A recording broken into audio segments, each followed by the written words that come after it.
Have you ever seen a man who has lost everything, suddenly faced with a choice that could change the rest of his life? Jonas Walker, a widowed cowboy, living quietly in the middle of the Silver Creek prairie, was just going to stop at the station to buy some iron nails and a bag of coffee. But there, he saw Eleanor Hayes, a woman in her late 50s, abandoned because she was too old to marry, alone, lost, heartbreakingly lonely. And at that moment, fate placed a difficult question in Jonas's hands. Would he have the courage to reach out and change the life of a stranger if it were you? Would you dare to step forward when your heart has suffered so much loss? A man learning to live on. A woman whose love has just been rejected. Two souls who seem to have lost all hope meet again at a small secret, dusty train station in the West. I invite you into the story to see how silence, kindness, and courageous choices can heal both. Don't forget to like, share, and subscribe to the channel so you don't miss the next emotional stories. Jonas Walker woke before the sun rose above the hills of Black Mesa Range. He always rose early, not out of habit but because he had not slept properly since his wife, Martha, had left this world 3 years earlier. The 14-square-foot wood panel room still smelled of pine oil and the old wool from Martha's quilt. Sometimes, even a thin layer of dust on the window frame reminded him of the way she used to gently wipe away the sun's rays. Jonas sat up slowly, rubbing his face with calloused hands. It took him a few seconds to catch his breath, as if every morning were a small struggle with himself. The room was so quiet he could hear the wind through the woodwork, a sound he had grown so accustomed to that it seemed to be the soul of the house. The simple log cabin sat on nearly 260 acres of land, the Walker homestead that he and Martha had built from scratch. For 3 years, Jonas had kept the land, the animals, everything, but he knew he was clinging to memories rather than truly living. He put on his old leather jacket and walked quietly down the steps. Silver Creek mornings were always cool in that western way, dry, light, and earthy. The sky was a pale gray, streaked with clouds like mist. Daisy, the old horse, raised her head and snorted to greet her master. Jonas gently stroked her mane, a familiar gesture that was enough to ease his burden. He didn't say much. Jonas was a weather-beaten Western man, steadfast. Few words, and a quiet solitude inside. The only thing he said every morning, for the past 3 years, was just one sentence. "Good morning, Martha?" Not loud, not clear, just like a breeze passing through the lips. But that sentence helped him survive. On the wooden table by the door lay a letter from Silver Creek Bank. Jonas knew what it said without opening it, warning, overdue, demand for payment. Since the last drought, his pastures had dried to straw, his cattle had shrunk by half, and he had little income left to get by. Jonas touched the edge of the letter, thought for a few seconds, and then put it in his coat pocket. He was in no mood to read it today. He had to go into town early today to buy some coffee, salt, and new rope. The stream fence had been torn apart by the wind last night, something he needed to fix before the cattle strayed further out. Work never waited for him. Neither did sadness. At the end of the yard, neighbor Caleb Walker was busy building a fire in the stable. Caleb was 14, agile, with eyes as gentle as a deer. His mother had died when he was young, so he considered Jonas a relative. Sometimes, Caleb's simple presence kept Jonas from sinking too deeply into the loneliness of the afternoons. "You're early," Jonas said in a low voice. Caleb smiled, his white teeth standing out against his ashen face. "I heard the wind last night. I thought the fence was down again. I thought you might need some help." Jonas nodded. "Thank you, Caleb." Not everyone understood his way of saying thank you, short, few words. But Caleb did. He always did. After checking the horses and clearing the yard, Jonas loaded the wagon with the sacks. The wood creaked a sound Jonas heard every day until he knew another winter would bring the wheels to pieces. Just then, Sheriff Franklin Doyle rode through the gate. The sheriff was 60 years old, with more white hair than black, and a stern but kind demeanor. He stopped his horse and bowed to Jonas. "Going to town so early?" "Jonas." "Yes." Jonas replied curtly, "I need to buy a few things today." The sheriff looked at the porch of the house, then at the empty lot where the old barn had been. Clifford said the bank sent another letter Jonas did not answer at once. He only looked out at the lawn, where the sun was rising like a ball of fire. "Doyle, I'll manage," he said finally, his voice calm. "This farm. I don't want to lose." Sheriff sighed. "Jonas, you are not alone, but every burden has its limits." Jonas nodded slightly. "I know." The sheriff looked at him for a few seconds, then spurred his horse on, leaving Jonas standing in the middle of the vast courtyard, where the wind blew endlessly as if to gather his unsaid words into a long silence.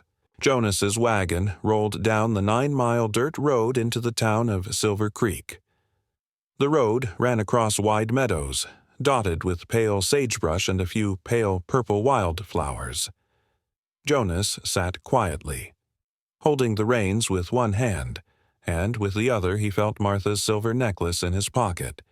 He carried it with him whenever he traveled, not out of superstition, but as a way to keep his heart from being blown away by the wind. The steady rocking of the wagon brought back memories. The image of Martha, her brown hair, her smiling eyes, the image of her knitting a winter sweater by the window, the image of her standing in the yard, her hand shielding the sun, calling him from afar in a gentle voice. And then the last image, her lying on the bed, her breathing weak as a thread. He held her hand, promising to continue the life they had built together. But for the past 3 years, he has only existed, not lived. The strong morning wind suddenly woke Jonas from his thoughts. He tightened the reins and said softly to Daisy, "Come on, girl. Get to Silver Creek Station before the sun comes up." Little did he know that, at that very station, another life was waiting for him. A woman also wounded by the past, also carrying the silence of loss, a person who would make his heart, which seemed dry, beat once again. But Jonas did not know that yet. He saw only the dust ahead, the sunlight, and another day like all the days he had lived since Martha died. Little did he know that, in just a few hours, a quiet but powerful event would change his entire life. Forever. That afternoon, Silver Creek Station was bathed in bright sunlight. The small pine station, its tin roof weathered and sand-colored, stood alone on the edge of town. Under the harsh yellow sun typical of Wyoming in late summer, everything seemed to slow down. But on the bench under the porch, a woman sat upright, her hands clasped on a simple canvas bag. Her figure suggested that she had once been a teacher, neat, dignified, but seemingly trying to hide an unspeakable pain. Her name is Eleanor Hayes, 48 years old, and she has just had the worst morning of her life. The train arrived at Silver Creek Station at 11:10. Eleanor stood by the door, her heart filled with hope, though trembling. She had traveled more than 2,000 miles from the east to get here, a journey not many women her age could have dared to undertake. She came to marry Samuel Pierce, the man she had been writing to for half a year, the man who said that age didn't matter to him, that he needed a partner with depth, with understanding, with heart, that he was waiting for her. But the telegram sent at the stop in Denver ruined everything. Family objects. Age not suitable. Advised not to continue. At that moment, she stood still in the middle of the bustling crowd of passengers. The life of a woman nearly 50 suddenly shrunk into a few dry lines. She quietly put the telegram in her pocket, did not cry, did not complain, just sat on the train, letting the sadness spread like ink on the page. She understood. These days, a 48-year-old woman is considered too old for love. People don't say it outright, but everyone knows it. She had everything ready: a simple wedding dress, white gloves, and a shawl her mother had left her. They were all in the trunk she had sent ahead by carriage. Now they were evidence of a foolish delusion. Eleanor sat at the station as the train pulled away, the only sound left being the wind whistling through the bars of her window. She had nowhere else to go immediately. The next train back east was 4 days away. She sat there like a forgotten shadow. There were no tears on her face, only a weary silence. It was not a weak silence. It was the silence of someone who has weathered many storms and still knows how to hold on. Occasionally, Station Chief Hill would pass by and ask, "Would you like some water, Mrs. Hayes?" Eleanor just smiled faintly, shaking her head. She didn't want to bother anyone. She didn't want anyone's pity either, because pity sometimes hurts more than the initial loss. She put her bag down beside her and let out a long sigh. She just wanted to go home, but home was too far away. She was left alone. At that moment, from afar, the sound of wagon wheels grinding on the dirt road was heard, a familiar sound to those who live in the West. Heavy, but solid. Just hearing it was enough to know that this was a man used to manual labor, not easily defeated by life. Eleanor raised her head. A dark brown wagon stopped in front of the station. The man got out, tall and stocky with broad shoulders and a long shadow on the ground. The sun shone on his old cowboy hat and worn leather jacket. He walked slowly, but not unsteadily. Each step had its own weight. Eleanor did not know him, but he recognized her at once. He stopped. For a brief moment, the wind seemed to stop. Jonas Walker looked at the woman sitting alone on the bench, her shoulders hunched as if fighting against the indifference of the world. His eyes flashed with surprise, then quickly became thoughtful. There was something about her silence that made him look longer than usual. Something familiar. The way someone who has spent years grieving can instantly recognize sadness in another. He felt it. Station Chief Hill stepped out, wiping the sweat from his forehead. "Oh, Jonas, you're just in time. Miss Hayes would have collapsed in a few minutes." Eleanor blushed. "Please don't say that. I'm fine." Jonas touched the brim of his hat lightly and inclined his head to her, a gesture of true respect. "Hello, Mrs. Hayes." His voice was deep, warm, unhurried, and not unpleasant. Eleanor nodded, trying to respond. "Hello, sir." Jonas did not ask at once what had happened. In his eyes, tact was more important than curiosity. "It's a hot afternoon. You should stand in the shade," he said simply. His voice was like the wind in Silver Creek, dry but warm, firm but gentle. Eleanor thanked him with her eyes. For the first time since morning, she felt less invisible. Jonas stood a few paces away, but his eyes lingered on her duffel bag and her erect posture. He guessed she was educated, a teacher perhaps, or some other profession that required calmness and precision. But what caught his attention most was not her appearance. It was the sadness that surrounded her like a thin layer of mist. That sadness does not complain. It is silent, but deep, like himself.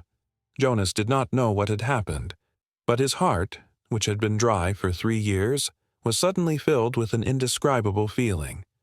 Just a small wish. Simple, but very real. Wanted to help her. Wanted to ask if she was okay. Wanted to know what had made her eyes so silent. He hadn't felt like this since Martha died. Station Chief Hill whispered again beside Jonas. "You know, they left her behind, because she was old." Jonas still did not look at Hill. His eyes were still on Eleanor. A quiet resentment echoed in his heart. A woman like that, left behind just because of her age. He felt his hands clenched in his pockets. His own wounds, of loss, of a heart that had been untouched for so long, suddenly became throbbing. Eleanor Hayes didn't know, but her presence sent a small movement through Jonas's heart. Very small, like the sound of a door opening. Eleanor looked at him in the breeze that blew across the porch. In the golden sunlight, his shadow touched hers on the wooden floor. Two lonely figures, two lost lives, two people unaware that fate had begun to draw them together. Not a word of inquiry, not a word of sharing, just a moment of meeting. Quiet but strong.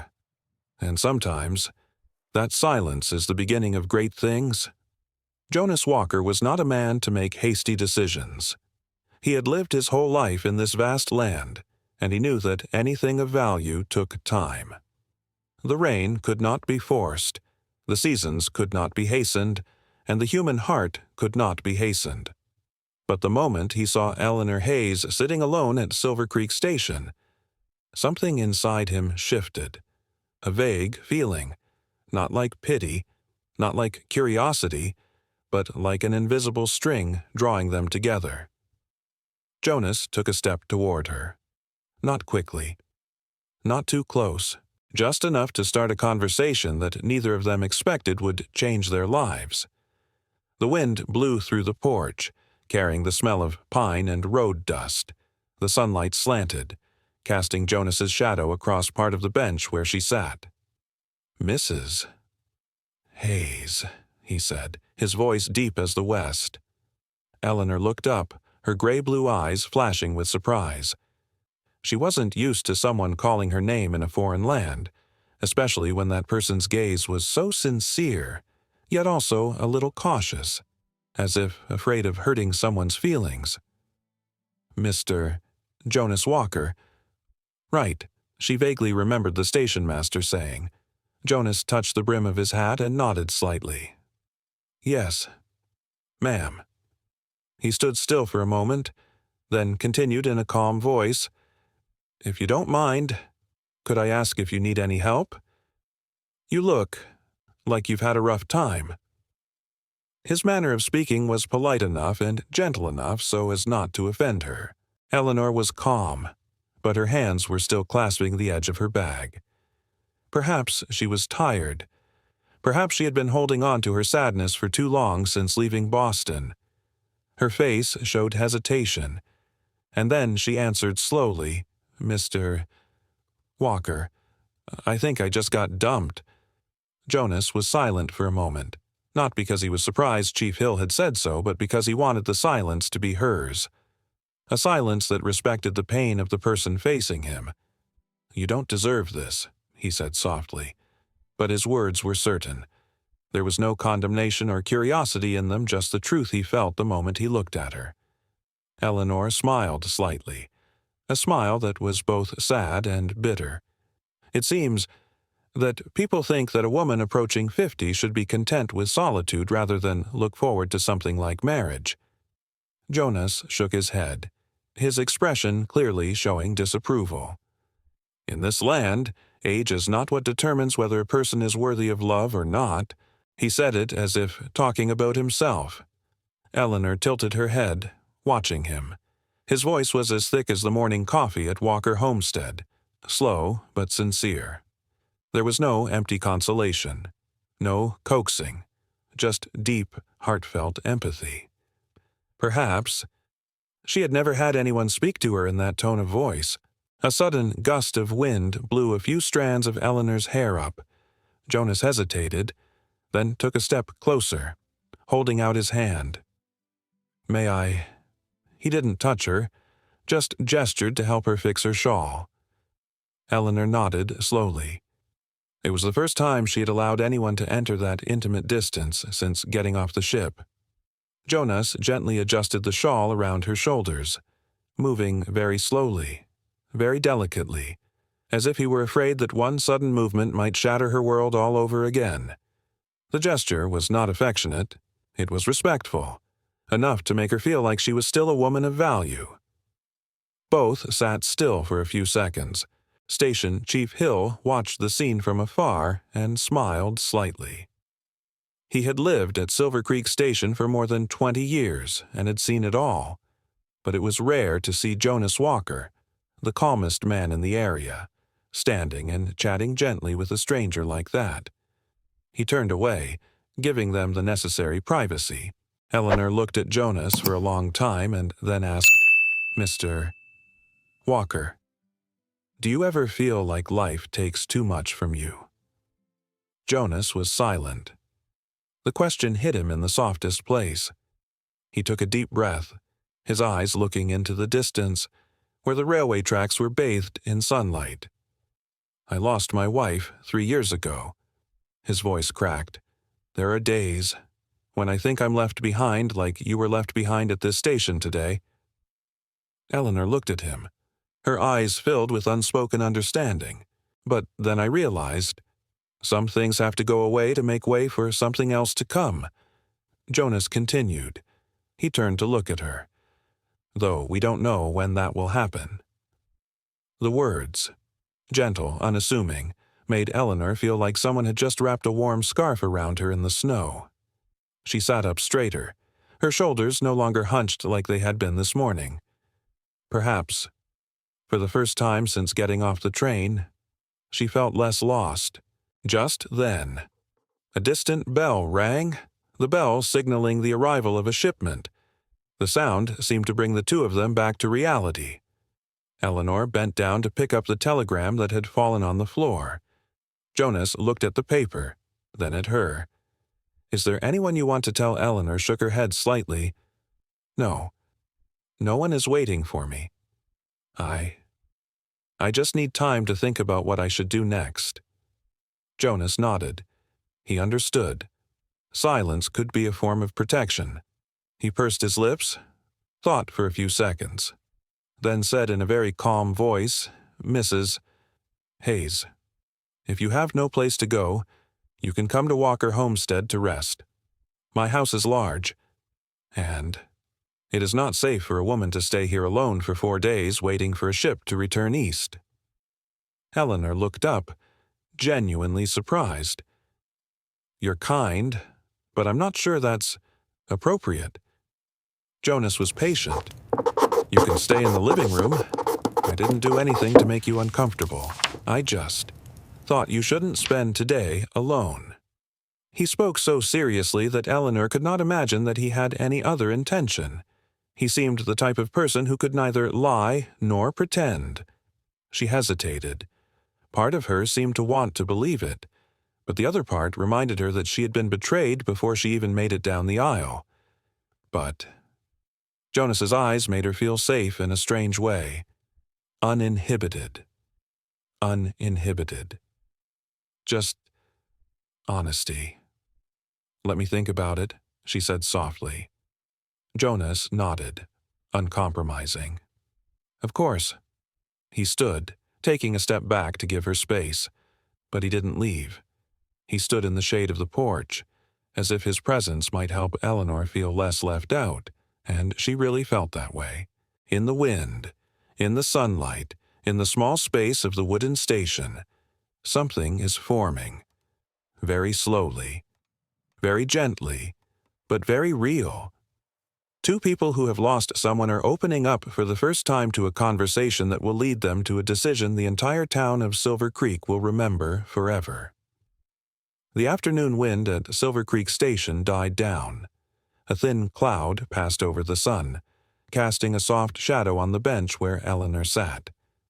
She looked at the telegram in her hand, then at Jonas Walker, who stood there, not moving away, as if he were afraid she would disappear into some strange wind. That was one of the first things Eleanor noticed about Jonas. He didn't rush anyone, but he didn't abandon anyone either. A calming presence, something she had been missing for so long. Jonas stood still, his hands in the pockets of his leather jacket, his eyes looking far away but his mind focused on the woman sitting before him. He knew she was considering. And he also knew that inviting a stranger into one's home was no small matter. In this part of the world, it meant trust, and sometimes fate. But Jonas did not take back what he had said. He was not the type of man to say one thing and mean another. Eleanor leaned slightly on the bench and looked at him. "Mr. Walker," she said slowly, "I don't want to cause anyone any trouble, especially in these circumstances." Jonas replied in a calm voice, "No need to bother. Mrs. Hayes, my house needs company, and I think you'll need a place to stand for a few days." Eleanor bowed her head slightly, a strange feeling creeping into her chest. Since morning, she'd only received silence, scrutinizing looks, or cold words from strangers. Only Jonas spoke to her with simple respect. She breathed lightly. "I'm just worried that it will cause you to be misunderstood." Jonas curled his lips, forming a small, rare smile, enough to show that he once had a warm heart. "I was misunderstood enough at Silver Creek. One more wouldn't make it any harder to sleep." Eleanor laughed softly, her first since leaving Boston. It made her eyes sparkle silver. Jonas had never seen that look on anyone else. They were both silent for a while longer. In that silence, the wind blew gently, carrying the scent of dry grass from the distant fields to the station porch. Station Chief Hill walked out of his office, holding a cup of steaming hot tea. "Miss Hayes, I have some bread and dried apples in the kitchen. Would you like something to eat?" Eleanor smiled politely, but shook her head. "Thank you, but I'm not hungry." Jonas glanced at her. He guessed she hadn't eaten since morning, but he didn't force her. Forcing someone to eat only made them feel worse. Instead, he said, "If you decide to come with me, I can make a simple stew at home. Not as good as the ones at Eastwood Tavern, but enough to fill your stomach." Eleanor looked at him for a long time before replying. "Do you often invite strangers into your home like that?" Jonas looked straight into her eyes, without looking away. "No. This is the first time." Eleanor was silent. Part of her remained vigilant, a woman on the road learning to protect herself. But there was another, softer part of her that reminded her that not everyone was dangerous. There were people who carried their loneliness deep enough to understand the loneliness of others, and Jonas was such a person. "Finally," she said softly, "if you don't mind, I'll accept." Jonas nodded, unable to hide the relief that flashed in his eyes. "Okay. Let me help you carry your things." He held out his hand not eagerly, just a simple request. Eleanor placed her hand in his. His hand was large, warm, rough from years of working in the fields. Hers was slender, soft, but cold from waiting so long in the western sun. The feeling of their hands touching made both of them pause slightly. It wasn't a sudden feeling, nor was it cheap romance. It was a very human, very real connection. It was as if they had both forgotten what it felt like to have someone hold their hand. Jonas let go first, properly. Then he bent down and picked up her small bag. "What about your trunk?" he asked. Station Chief Hill interjected. "It's in the back warehouse. I'll have someone bring it out." Jonas nodded. "Thank you, Hill." Hill waved his hand. "You're welcome. And Jonas." He winked. "Good luck." Jonas did not reply, but slightly adjusted the brim of his hat to hide his embarrassment. Eleanor pretended not to hear, but her ears turned red as they walked to Jonas's wagon. She paused at the looks of a few passing townspeople. Their eyes were curious, sometimes a little judgmental. In small towns, news traveled like wildfire. Jonas realized that immediately. He took a half-step forward, leaning slightly enough to give Eleanor the feeling of being protected from those gazes without having to hide behind anyone. "Don't worry," he said softly, but firmly. "In this part of the world, everyone gets talked about at some point in their lives. People talk today, then tomorrow they're busy with something else." Eleanor said nothing, but her eyes softened. Jonas pulled back the wagon's cover so she could climb in. You stay inside out of the sun. I'll tie the luggage in behind you." Eleanor climbed into the car, her long dress sweeping across the wooden floor. She placed her bag on her lap, feeling something she dared not name relief. Jonas tied the trunk behind him and climbed up beside him. When he touched the reins, Daisy twitched her ears and started walking. The wagon wheels rolled on the ground, creating the familiar sound of Western journeys. Eleanor watched Silver Creek Station shrink away from her. She felt as if she, too, were leaving behind a part of her past, a part that had left her weary, lost, and abandoned. Jonas glanced at her from the corner of his eye. "Are you okay?" Eleanor nodded. "Much better than before." Jonas smiled slightly, a deep, rare, and sincere smile. "All right, then. It's about 9 miles to Walker Homestead. If you get tired, lean back against the wagon." Eleanor looked at the dirt road stretching out before her, the sunlight slanting through the dust, and the figure of the man beside her. She didn't know what lay ahead, but for the first time in a long time, she wasn't afraid. She saw only hope, a small glimmer. But it was the first glimmer in years. The train continued on, carrying the 2 people who had been left behind. But now, they were heading in the same direction. A journey they didn't know would change everything. The dirt road leading from Silver Creek Station into the main town was busier than usual. It was the weekend, a time when people flocked to buy, trade, and tell the latest stories. A slow-moving wagon, with a calm Western man and a strange woman inside, immediately caught the townspeople's eyes. But Jonas Walker was unconcerned. He held the reins firmly, his eyes focused on the road ahead. Eleanor Hayes shrank back a little, sitting straighter than usual, as if to preserve some dignity. As the car passed through the small neighborhood, several of Jonas's acquaintances stood in front of Clifford Tate's blacksmith shop. "Jonas." "Long time no see you in town," Clifford called from the door, his voice as loud as a hammer striking hot iron. Jonas nodded in greeting. Clifford was about to say something else, but when he saw the woman sitting next to Jonas, the curiosity in his eyes flared like fire in straw.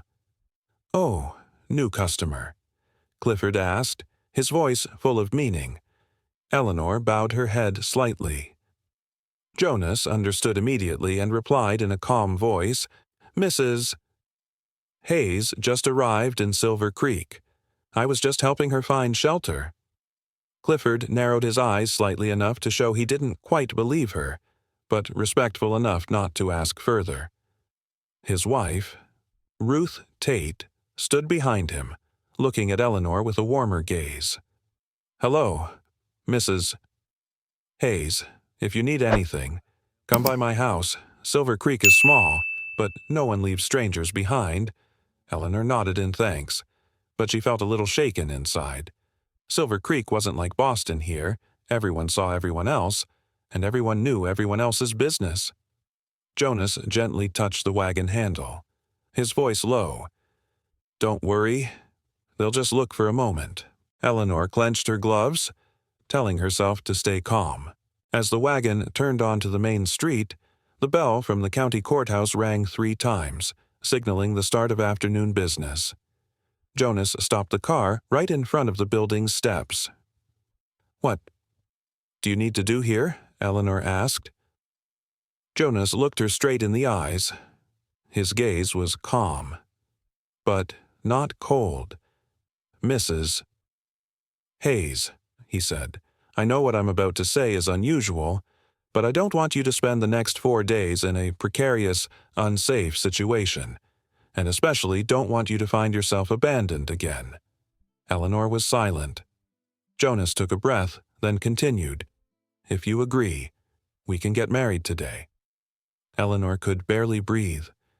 The seconds that passed seemed like a lifetime. "Mr.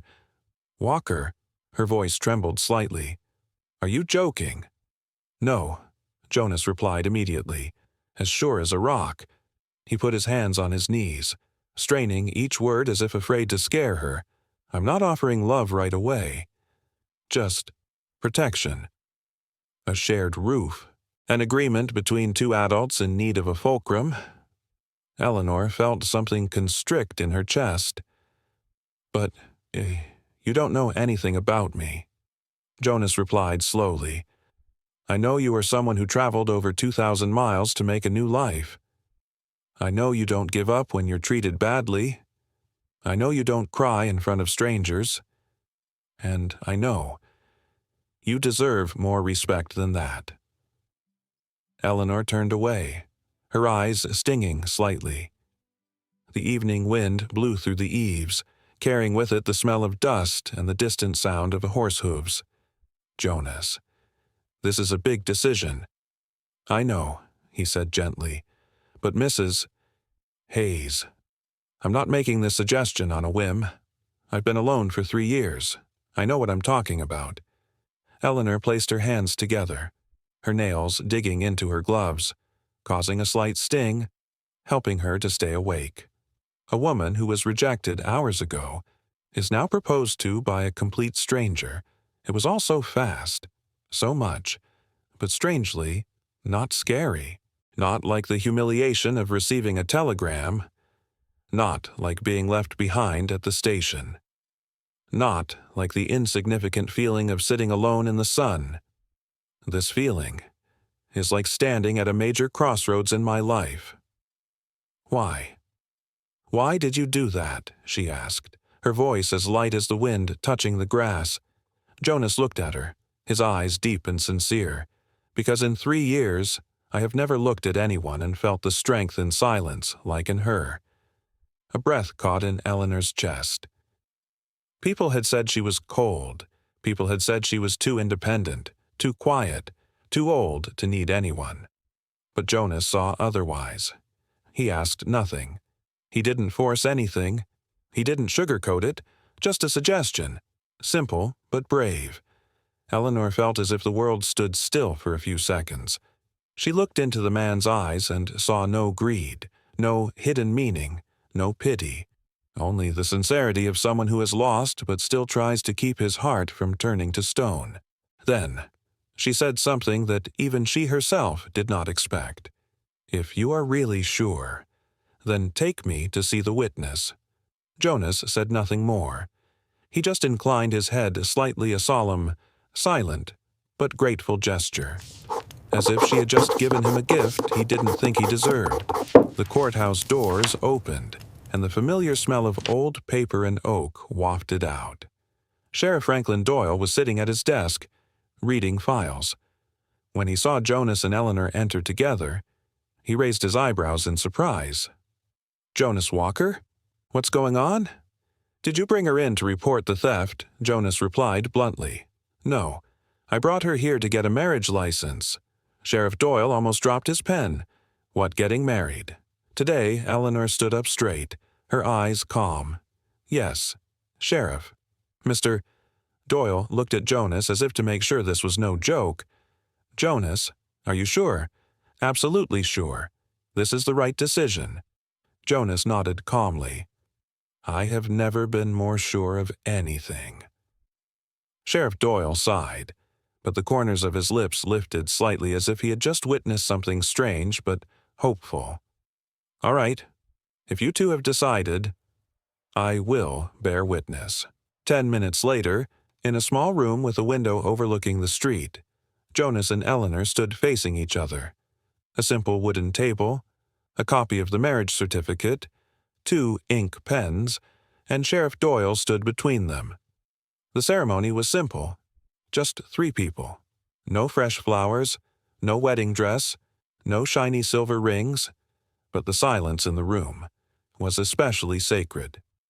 Jonas looked at Eleanor and said in a voice as firm as an oath, "I, Jonas Walker, do hereby agree to marry you, Eleanor Hayes, and promise that I will never leave you standing alone on any platform again." Eleanor felt her heart sink. She spoke softly, slowly. "I, Eleanor Hayes, do hereby marry you, Jonas Walker, and will honor the home you have dedicated your life to." Sheriff Doyle put down his pen and said in a low voice, then, according to the laws of Laramie County, Wyoming, I pronounce you husband and wife. There was a pause. Then Jonas held out his hand. Mrs. Hayes. He hesitated a moment. Or perhaps I should say, Mrs. Walker. Eleanor put her hand in his. In that moment, she felt like she was no longer left behind. No longer a woman judged by her age. No longer a woman sitting quietly waiting for someone who never comes. Her name was Eleanor Walker, and her life had just taken a whole new direction. Outside, the sun was fading. The afternoon wind blew a cool breeze through the small streets of Silver Creek. They walked out of the court, shoulder to shoulder, two strangers, but hearts found each other through old wounds. And from that day on, no one in town could forget this story. That afternoon, the sky over Silver Creek turned a pale yellow, covering every roof, every fence, every dirt road with a warm but quiet atmosphere. Jonas Walker and Eleanor, now Mrs. Walker, left the courthouse to the astonishment of a few onlookers. No one said much. No one needed to. The decision had been made, and now they had to face it, bit by bit. Jonas helped Eleanor into the wagon. Once they were seated, Daisy snorted slightly and began pulling the cart, as if she understood that this trip was different. The 9-mile drive back to Walker Homestead stretched across open fields, where the wind blew in gusts, carrying the scent of hay and dust. The afternoon was beginning to fade, and the sunlight softened Eleanor's face. Jonas held the reins but said nothing for the first few minutes, not because he was embarrassed, but because he was trying to give Eleanor time to breathe amid the rapid changes in one short day. Eleanor was silent, too. But inside, she was filled with a mixture of emotions, anxiety, relief, gratitude, even hope. They all swirled together like layers of road dust floating behind the wheels. About half an hour later, the wooden gate of Walker Homestead appeared, a simple but sturdy gate, carved with the word Walker with a small knife. The wood had faded with age but had withstood many storms. Eleanor looked at the wooden house in the distance, 2 stories small, with a long porch, a few windows half open, no linens, no hanging flowers, no sign of human presence, just a silent house. Jonas stopped the car at the front steps, got out first, and offered his hand to help Eleanor. "My house is modest," he said, his voice low, "but it is safe." The words made Eleanor tighten the hem of her shawl. Safe, something she hadn't felt in years. Stepping inside, Eleanor immediately noticed something. Empty. Not poverty, but absence. Everything was neat in the way of a man who lived alone. Neat but cold. Tidy but lifeless. On the kitchen counter were only 3 spice boxes and 2 china bowls.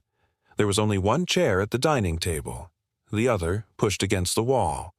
There was an old fireplace in the living room, a few logs piled up as if waiting for someone to light the fire, but no one had done so for a long time.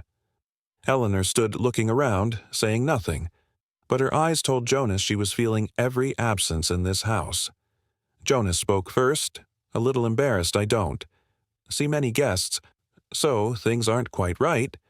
His voice sounded like a man from the Midwest trying to apologize but not knowing the right words to use. Eleanor shook her head, smiling softly. "It's okay. Jonas, the house is like you. Few words, but true." Jonas looked down, slightly embarrassed. Her words were not flowery, but they felt as if someone had touched a part of him that he had kept hidden for too long. He quickly turned his attention, pointing up the stairs. "Your room is upstairs. The living room is next door." He paused as if to make sure she understood. "I'll sleep down here. Don't worry." Eleanor nodded. The awkward but sincere thoughtfulness made her feel better. She went upstairs and opened the door. Inside, a thin layer of dust had settled on the windowsill. There was a simple wooden bed with an old but still firm mattress, a dressing table with a slightly faded mirror, as if no one had used it for a long time. Eleanor placed her hands on the table, feeling fragments of old memories blend with the present. There are still houses in the world as silent as mine, but who knows? Maybe there will be human breath. When she came back down, she found Jonas lighting a fire in the kitchen. He carefully set the pot on, poured water, and cut potatoes and onions with an awkward but patient look. Watching him cook was like watching someone trying to do something they haven't done in a long time, slow, stiff, but with effort. Eleanor approached. "Let me help." Jonas was about to refuse, but then he saw the way she gently rolled up her sleeves. The movement was so familiar that he suddenly remembered Martha. But when he looked closely, he realized it was different. Eleanor was not like Martha. She had a deeper calm, a dignity that he could sense in her voice. He tilted his head. "If you want." Eleanor quickly took a knife and began to cut the carrots into even pieces. Jonas stood beside her, watching her work, slowly easing the tension in his chest. A hint of aroma rose from the stew pot. A hint of warmth filled the kitchen. A bit of silence became more heartwarming. The two worked together as if they had been doing this for a long time. No talking, no rush, just two adults trying to piece together the pieces of their old lives. Together, in silence. When the stew was done, Jonas invited her to sit at the table. He pulled out the chair that had been against the wall and placed it opposite his own. "This chair hasn't been used in a long time," he said softly. Eleanor understood immediately. This was Martha's position. She placed her hands on the armrests of the chair and nodded slightly before sitting down, as a way of respecting the deceased woman who had once kept this house. Jonas sat across from her, his hands on the table, his chest heaving slightly as if he were mustering up the courage to do something so small, have dinner with someone else. No one broke the silence. There was no need to.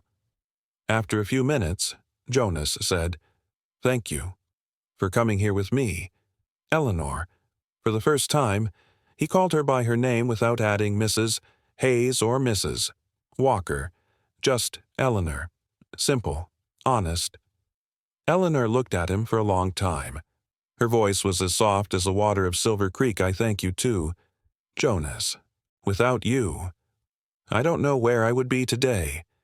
The two people who had been left behind now sat together at an old wooden table, sharing a bowl of steaming stew. No candles, no music, no flowers. But there is presence, and sometimes that alone is a good enough start. As night fell, the wind from the Black Mesa Range grew colder. Eleanor stood at the window, looking out at the yard.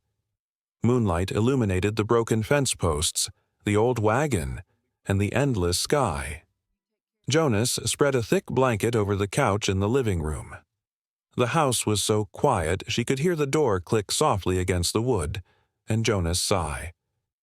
Not the sound of tiredness, but the sound of someone who has lived alone for too long. Eleanor placed her hand on her chest. A soft feeling was spreading from deep within, an emotion she had not allowed herself to feel in years. She whispered in the dark, "Where will life take me?" Below. Jonas lay on his side, staring up at the old wooden ceiling. Unlike usual, he did not say, "Good evening, Martha." He just closed his eyes quietly, and for the first time in 3 years, he didn't feel completely alone. Eleanor's first morning at Walker Homestead began not with sunshine, but with the crowing of roosters from the back coop and the faint smell of strong black coffee wafting through the crack in the door. Eleanor opened her eyes, taking a few seconds to realize where she was. A second-floor room, a small window facing the Silver Creek meadow, the thick blanket slightly askew from her sleepless nights. She couldn't quite believe she was married, and to a man she barely knew. But then she remembered Jonas holding her hand in the courtroom, his voice deep and serious, as if he were saying an oath he never thought he would say again.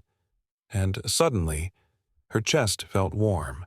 She brushed her hair quickly, wrapped her favorite silver-purple shawl around her shoulders, and went downstairs. In the living room, Jonas was bending over to add more wood to the stove. Hearing her voice, he turned. "Good morning, Eleanor." It was the second time he had called her by name. His voice was not loud, but there was a sincerity that made Eleanor feel unexpectedly at peace. "Good morning, Jonas," she replied softly. "The coffee is on the table." He pointed to the enamel cup. "I didn't know if you liked it weak or strong, so I made it the way I usually drink it." Eleanor took a sip. It was strong. So strong she had to inhale slightly to keep from coughing. Jonas immediately stood up straight, as if he had done something seriously wrong. "If it's too strong, I can remix it." Eleanor put down her cup. "It's okay. I'll get used to it." Jonas looked at her for a few seconds. When she gave him no further complaints, he bent down to stack the wood again. A man who was not good with words, but who tried hard to do the right thing. Eleanor saw that, and felt her heart soften. After finishing her coffee, she walked out to the back of the house.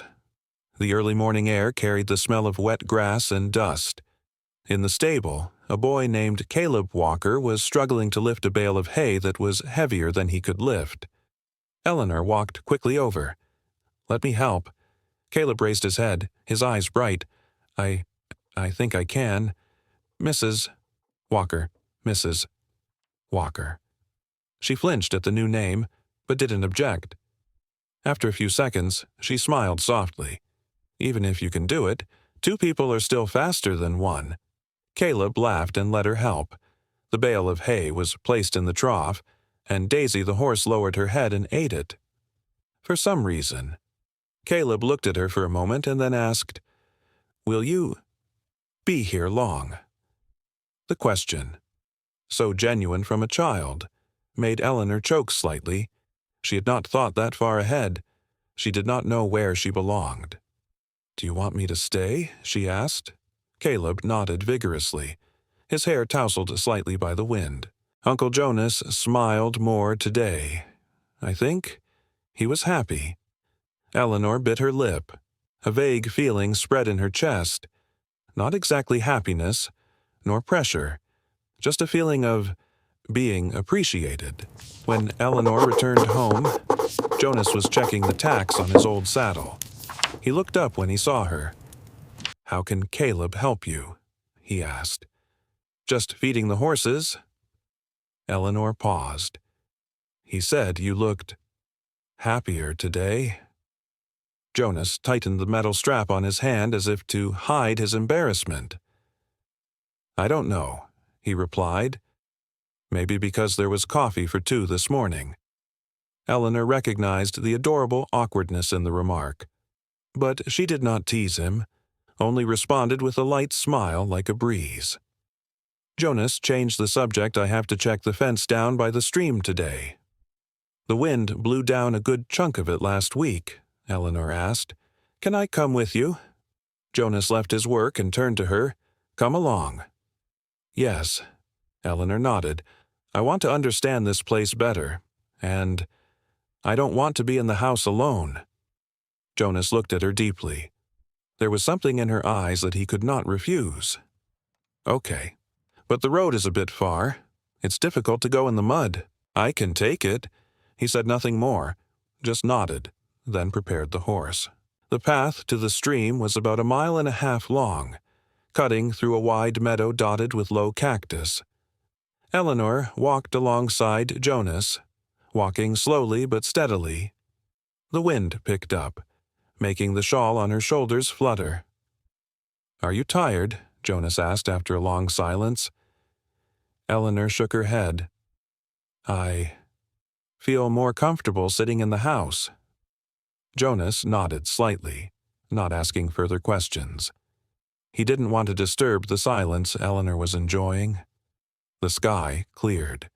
The Black Mesa Range stood out like a black rock wall in the distance, against the pale blue sky. Eleanor looked at the vast scene and felt her heart lighten. Boston did not have such a vast silence that made people reflect on their own hearts. "Jonas," she called softly. "Yes." "Why do you live in such a lonely place? When you could live closer to town," Jonas stopped and said slowly, "Loneliness isn't always a bad thing. Eleanor, sometimes it helps one stand firm when the world is in turmoil. But aren't you afraid of it?" Jonas looked at the grass swaying in the wind. "I fear losing someone I love more, and being alone. I understand that." Eleanor didn't reply. She understood the feeling. The silence of two wounded people blended naturally. When he reached the stream, Jonas began mending the fence. He threw himself into his work, for that was how he had survived the years of grief, working with his hands, keeping himself busy so that the grief would not overwhelm him. Eleanor watched him for a moment and then approached. "Give me the hammer." Jonas looked up, eyebrows raised slightly.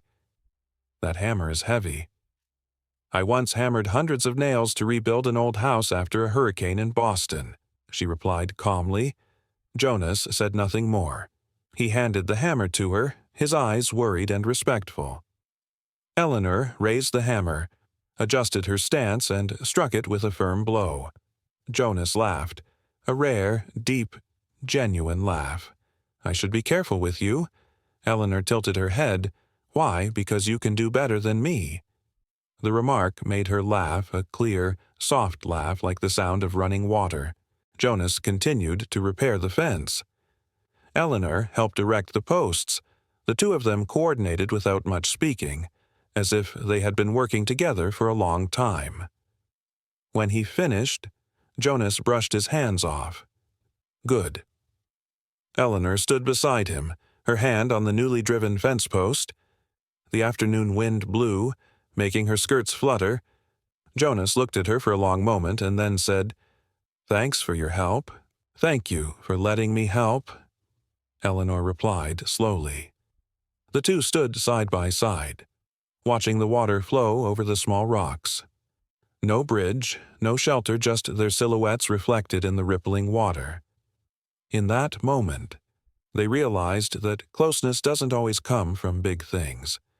Sometimes, it comes from building a fence together, listening to the wind together, being silent together without feeling lonely. When he returned home, Clifford Tate was waiting at the door, hands on hips, his expression half curious, half teasing. "Jonas Walker," he cried, "I hear the whole town talking about you getting married in less than an hour. I must go and see who she is." Eleanor reflexively stood slightly behind Jonas.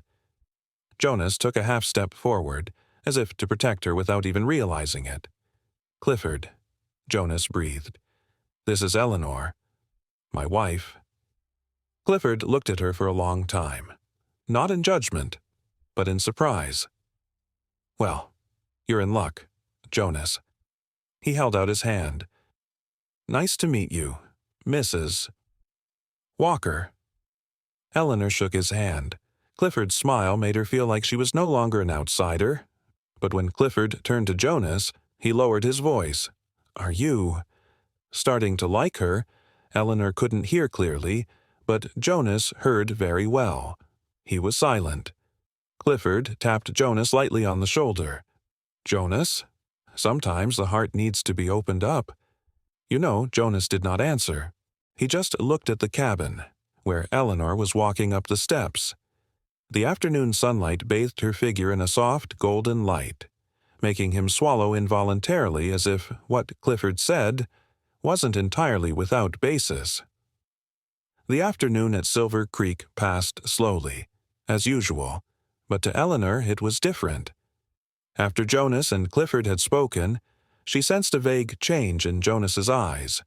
It was uncertain whether it was reticence Or something like hope. Jonas tidied up the stables. Clifford sat on the porch steps, drinking water and watching them thoughtfully.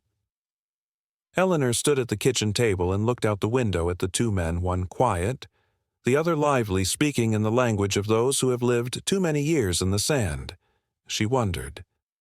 Had she really entered their lives, or was she just a temporary presence while Jonas opened his heart?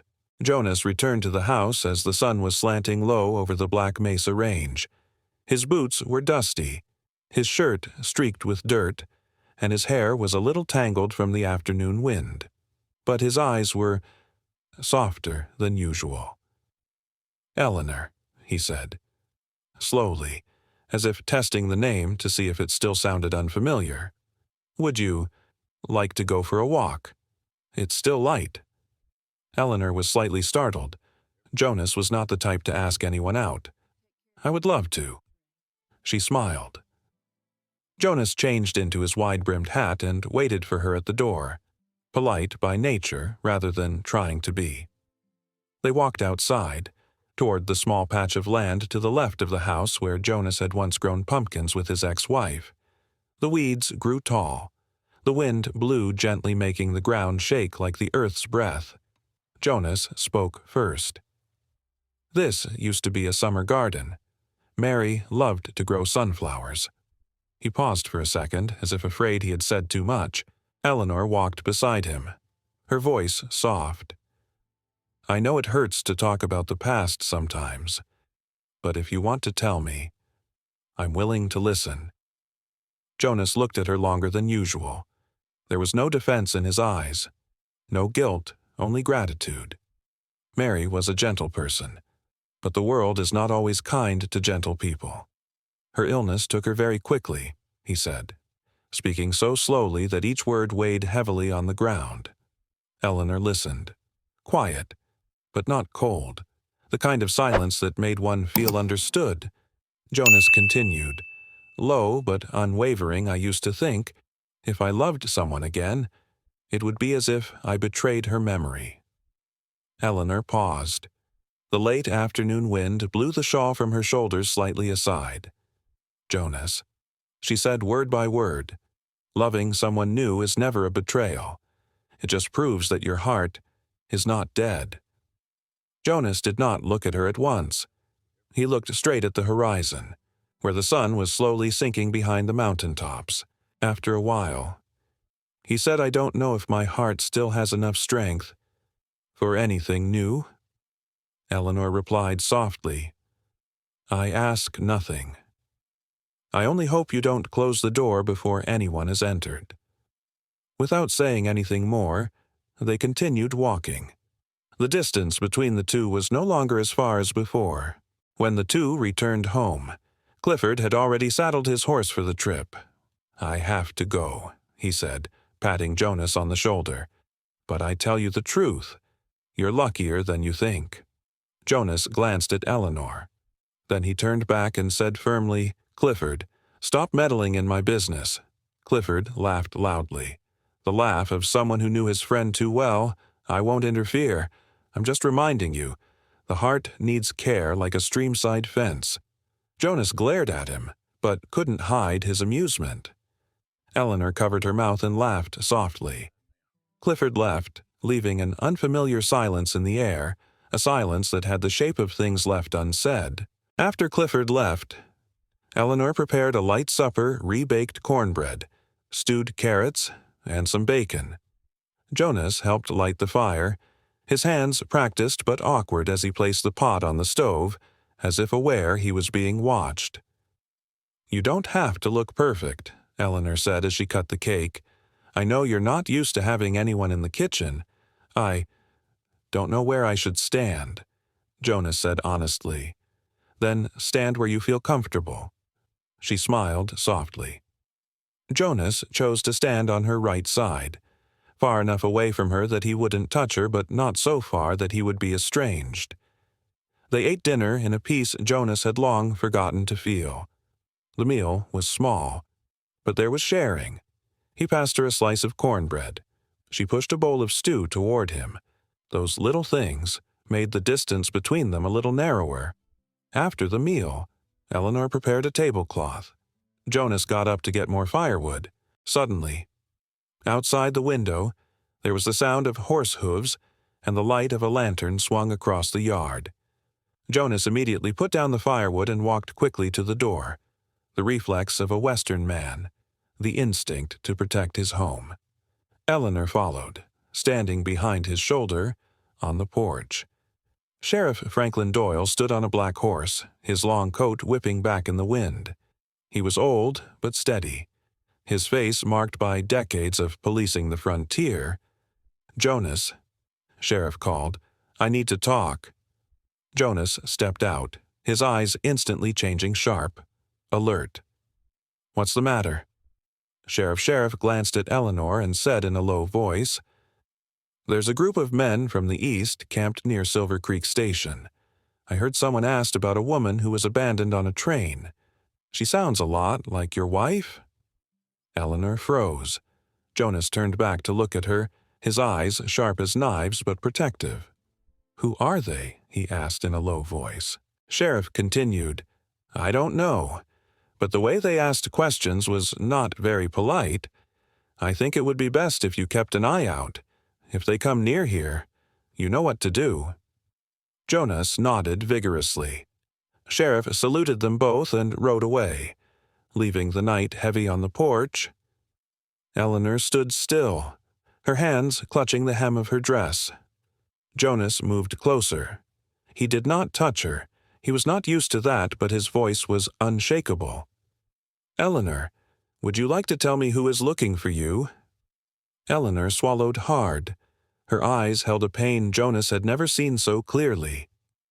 "Jonas," she said softly, "there are some things I try to hide, not because I want to deceive you, just because I think I'll be leaving soon." Jonas tensed, every muscle tightening instinctively. "You don't need to leave," he said immediately. Eleanor looked down, her eyes glistening. "Jonas, this is more serious than you think." "Then let me protect you," he replied, almost in a whisper, but strongly. "I don't want to see anyone hurt you anymore." Eleanor looked up at the man before her. In Jonas's eyes, she saw no pity, no duty, only determination to protect someone with everything she had left. In that moment, Eleanor understood that the meeting at Silver Creek Station was no coincidence, and Jonas's heart was not as closed as he thought. But she still did not have the courage to tell the whole truth. Not yet, not tonight. That night, Silver Creek was colder than usual. A cold that came not from the weather, but from what Sheriff Doyle had just reported. Someone was looking for Eleanor, and they meant no good. The wind whistled through the eaves, carrying with it the long howl of the prairie. Eleanor sat at the kitchen table, her hands clasped together until her knuckles were white. Jonas stood a few feet away, the oil lamplight drawing a thoughtful line to his face. "Eleanor," he said slowly, his voice low but firm, "whatever happens, you will be safe here." Eleanor looked at him, her deep, dark eyes filled with concern and gratitude. "Jonas, you don't understand. I thought it was all in the past. I didn't expect—" She paused. Her voice was slightly choked. There were memories she had buried, deep things that had nothing to do with the failed marriage in Boston, but were far, far darker. Jonas walked over, stopping right next to the table as if to say he was with her, even though she hadn't opened her mouth. "If you want to talk, I'm listening. And if you're not ready—" He paused. "I'm still here." Eleanor tilted her head slightly, her shoulders shaking slightly. Not from fear, but because, for the first time in years, she felt like she wasn't alone in everything. She took a deep breath. "Jonas, before I came to Boston to teach, I was a governess to a wealthy family in St. Louis, their eldest son." She paused, her hand tightening on the hem of her dress, pursued me in a way that was inappropriate. Jonas did not press. He just listened, his eyes dark with the anger he held back. He has a lot of connections, and he doesn't understand the word no. Eleanor continued, her voice low but her words clear. I left immediately, but he left a threat. If I didn't come back, he would find me anyway. Jonas stood up straight. His shoulders were tense like a bowstring drawn to its full length. They came to Silver Creek, just to find you, he asked, his voice low. I think so. Eleanor looked at him, her eyes sad but firm. Jonas, I don't want to bring trouble to your farm. If I have to, I'll leave. He took a step back decisively, as if the remark had insulted his entire house. No, just one word, but as solid as a rock. Eleanor opened her mouth to continue, but Jonas raised his hand slightly. You're not going anywhere, he said, quietly but authoritatively. This is your home, and anyone who comes here with bad intentions will have to go through me. For the first time, Eleanor felt the man's powerful presence, not the sound of gunfire or the muscles, but the unwavering spirit. This man had suffered so much that he thought he had nothing left to hold on to, and now he wanted to hold her. Jonas, she said, her voice choking, but he said softly, Eleanor, if you think I'll leave you alone, you underestimate my heart. That night they said nothing more, but the silence between them was no longer distant. Jonas checked the doors, placing a wooden bar across the front door, something he rarely did. Then he took out a Winchester from his gun store that he had not used in a long time. What are you going to do? Eleanor asked. Protecting the home, he answered simply. But they haven't come yet, she said.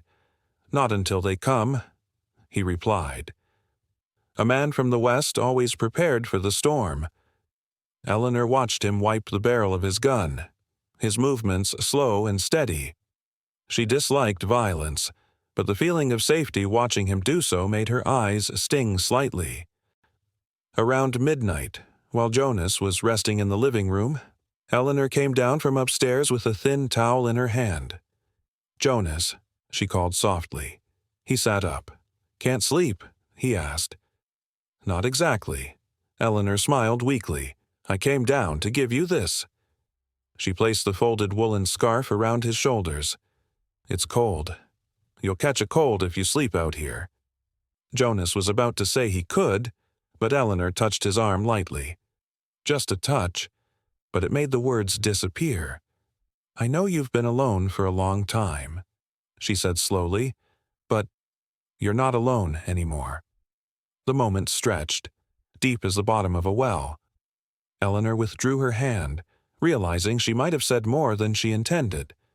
She turned away, heading up the stairs. But as she reached the first step, she heard Jonas call Eleanor.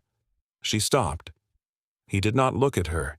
He looked at the oil lamp flickering gently on the table, as if speaking embarrassed him. Thank you, he said softly. Eleanor smiled a smile Jonas couldn't see, but could feel from the warmer air. The next morning, the sky was grayer than usual. Jonas woke early and checked the footprints around the house. There was nothing unusual, but he was uneasy.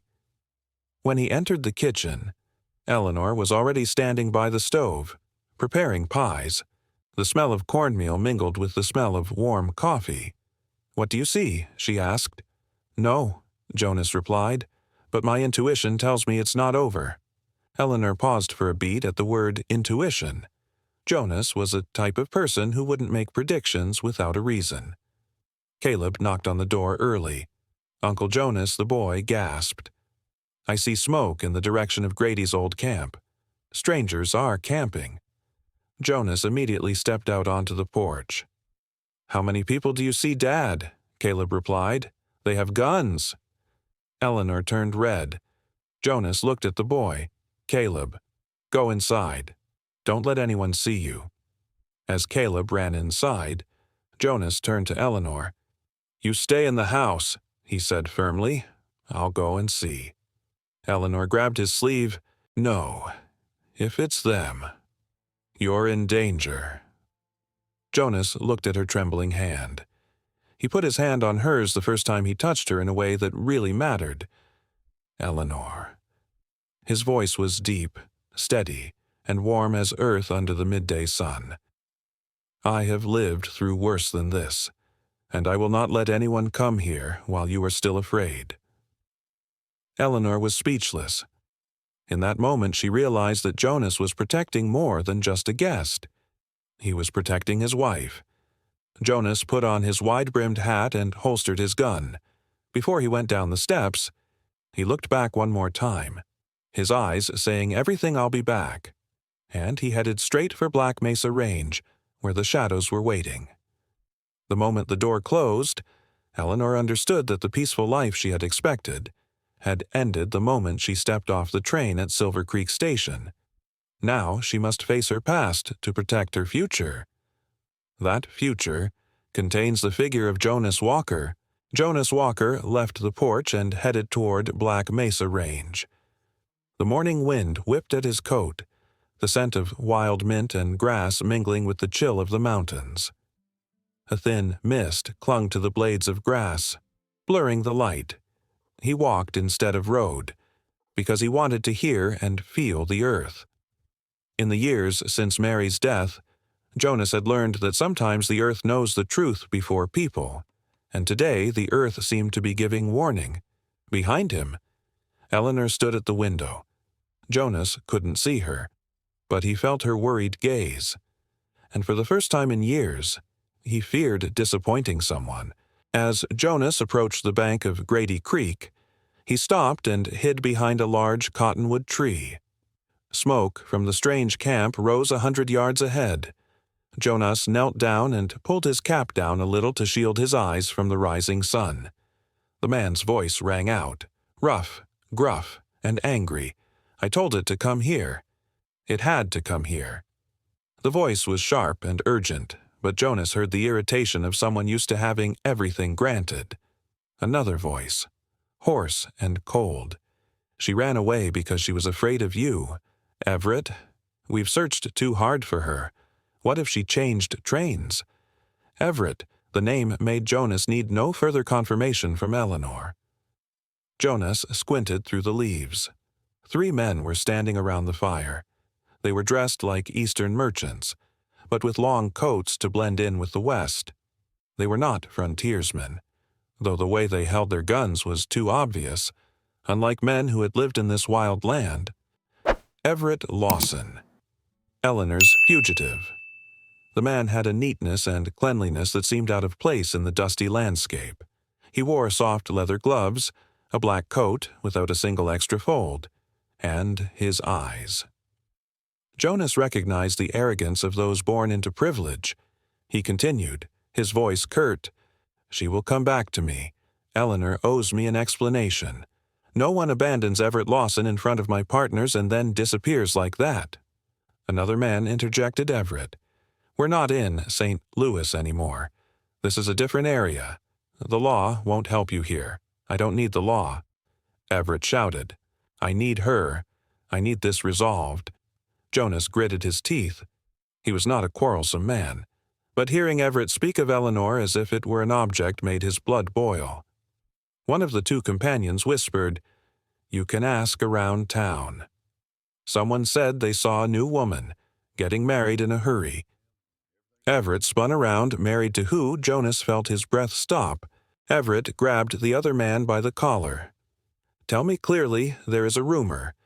The other trembled. "A cowboy in Silver Creek married an old woman who came off the afternoon train." Everett squeezed tighter. Jonas Walker. The name was uttered like a curse. Jonas clenched his hands into fists. Everett threw the other man to the ground, his voice hissing, "I want to know everything about him. If he takes Eleanor away from me, he will regret it." Jonas stepped back into the shade of the tree. For the first time in years, he felt a primal anger not as fierce as a storm, but as deep and quiet as the rocks beneath the earth. Everyone has a limit. Everett had just reached Jonas Walker's. When Jonas returned home, he walked quickly, his face tense. Caleb, who was feeding the chickens, immediately ran out Uncle Jonas. "Are they really there?" "Are they, Caleb?" Jonas said sternly. "Come inside." Caleb frowned but obeyed. He knew Uncle Jonas never used that tone unless it was really dangerous. Eleanor stood on the porch, her hands clasped together. When Jonas approached, she asked in a voice trembling but trying to keep calm, Are they really them?" Jonas stopped, looking into her eyes. He was unabashed. "Correct." Eleanor crouched down, though she had expected it. Hearing him confirm it sent fear crashing over her like a wave. Jonas stepped closer, his voice softer. "Eleanor, they don't know where you are, but they're looking for you. And they're angry." "Jonas," she said softly, "I don't want you to be in danger because of me." He shook his head vigorously. "The danger came because of them, not because of you. I chose to protect you. That was my decision." Eleanor held her coat close to her chest as if to calm her racing heart. Jonas took another step, and for the first time, he placed his hand on her shoulder. "This is no longer politeness. This is protection. Eleanor, listen to me." His voice was as low as the earth. "I will protect you with everything I have." Just then, Caleb ran out of the house with a panicked look. "Uncle Jonas, there are strangers on the road. They are coming towards the farm." Eleanor paled. Jonas immediately straightened as if ready for battle. But as he ran out onto the front porch, Jonas saw a familiar figure on horseback charging toward him. Sheriff Franklin Doyle. He braked his horse right in front of the porch, kicking up dust. "Jonas," he said urgently, "I have come to report. 3 men who were camping in the woods have just left. I followed them. They are heading towards your farm." Eleanor clutched her scarf. Jonas looked straight at Sheriff. "When will they arrive? It won't take long. They move fast, and it seems they have some reason why they're so determined to find you." Jonas looked at Eleanor. Eleanor looked at him. In that moment, there were no words left to be said. Everything left unsaid between them boiled down to one thing: trust. Sheriff said quickly, "I'll take Caleb back to his mother's house out of danger. You too." Before he finished his sentence, Jonas replied, "I'll keep Eleanor here. This is her home." Eleanor was slightly startled, not because he had decided for her, but because he had said her home with all the certainty of an oath. The sheriff nodded, not arguing. He turned to Eleanor, his eyes softening. "Mrs. Walker, you can trust Jonas. No one ever gets past him when he's set his mind to something." Eleanor nodded slightly. Caleb was taken away, without protest, though he looked as if he wanted to stay. The sheriff leaves, leaving Jonas and Eleanor alone in the face of the approaching storm. When the sheriff disappeared over the horizon, Jonas returned, retrieved the Winchester, and placed more bullets on the table. Eleanor stood near the stove, her hands gripping the edge of the table. "Jonas," she called softly, "if they come, what will you do?" Jonas stood up straight and looked at her deeply. "I won't let them touch you." Eleanor took a step toward him. "Jonas, I'm scared, not because of them, because of you." Jonas paused, afraid of him. He put down the Winchester and moved closer to her. There was only a breath's distance between them. "Eleanor," his voice was low and slow, "you do not have to bear this fear alone." She looked at him. Her eyes filled with tears, but not a drop fell. "Jonas, I'm not worth your—" "Don't say that." His voice cut in, firm. "You've been hurt enough. Now it's my turn to stand between you and the darkness." On Eleanor's face was such deep emotion that words were powerless. Jonas continued, "If they come here, I will make them understand that you are not alone." And then, for the first time, Eleanor saw something in Jonas's eyes that she hadn't seen since she met him. The fear of losing someone he hasn't even loved enough. Outside, the wind blew harder. The distant sound of hooves echoed steady, but rapid. Jonas turned his head toward the sound, his eyes sharp. "Eleanor," he said, "without turning around now, it is time for us to face it together." She stood behind him, her hand gripping the door bar. In her heart, there was not only fear, but also faith. Her faith rested on the man standing between her and the three men from the past, who were approaching the Walker homestead fence step by step. The wind stirred the blades of grass. The sky was a heavy gray as if it were about to rain. The air was thick. Two people, one with a hunted past, one with a lost past, stand side by side, preparing to face their fate. And the sound of horse hooves was getting closer and closer. The Silver Creek wind picked up in gusts, stirring a thin layer of dust along the dirt road leading into Walker Homestead.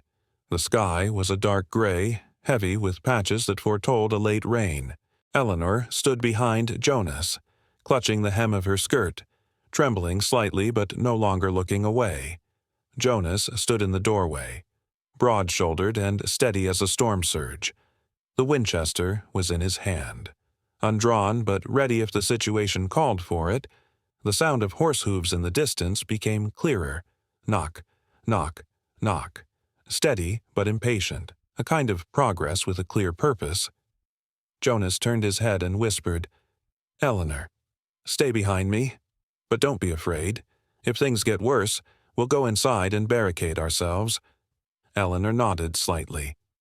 She looked at his back, a man who had lived his whole life in solitude, but today stood up for a woman who was almost a stranger. In her heart, an emotion was rising up that made her heart ache slightly. "Jonas, you have no idea how much this protection means to me." Finally, three figures on horseback appeared around the bend. They stopped a short distance from the gate. Everett Lawson was in the lead, sitting upright on his sleek sorrel horse. His two companions stood behind him, their hands on their holsters. Everett curled his lips, looking at Jonas as if evaluating an item. "Are you Jonas Walker?" Jonas did not answer immediately. He looked straight at the man from the east who was acting superior as if this land belonged to him. "Yes," Jonas said, low but clear. "What is it?" Everett glanced sideways at the porch, where Eleanor's purple cloak flickered behind the door. He smiled a teasing smile. "I'm looking for someone. A woman named Eleanor Hayes." Jonas didn't look back, but he felt Eleanor take a step back. "There is no one here by that name," he said firmly. Everett laughed, a laugh that was sharp and emotionless. "You think I haven't heard the gossip in town? A poor cowpoke has married a strange woman straight from the station. News travels fast. Mr. Walker."